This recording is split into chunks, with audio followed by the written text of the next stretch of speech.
Estimé à environ 95 000 spécimens face à une population de 2 millions d'habitants, les éléphants règnent en maître dans les villages, obligeant les habitants à redoubler d'efforts pour se protéger et protéger leurs exploitations.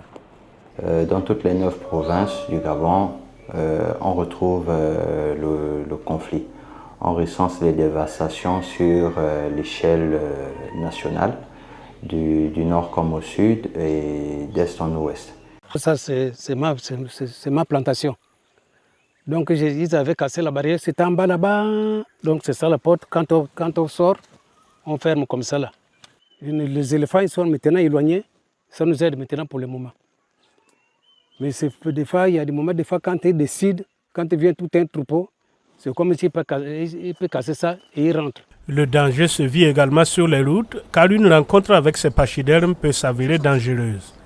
Les populations veulent alors se défendre avec des méthodes radicales. La solution des éléphants, là, pour les dégager les pachydermes, là, c'est les abattre. C'est pas les barrières, là, c'est faux.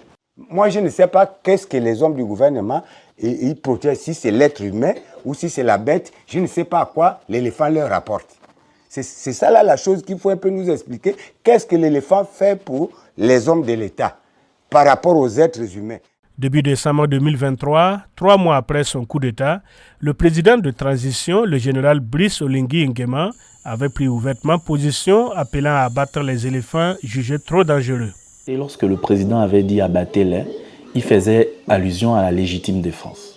C'est vrai que le message est un peu passé comme ça a été fort auprès des populations, mais il s'agissait bel et bien de la légitime défense. Alors, quand on fait face à un danger causé par un éléphant, il est bien normal que l'on se défende. La chasse et la capture des éléphants sont interdites et passibles de prison au Gabon et le trafic d'ivoire sévèrement réprimé. Mais les abattre est autorisé en cas de légitime défense.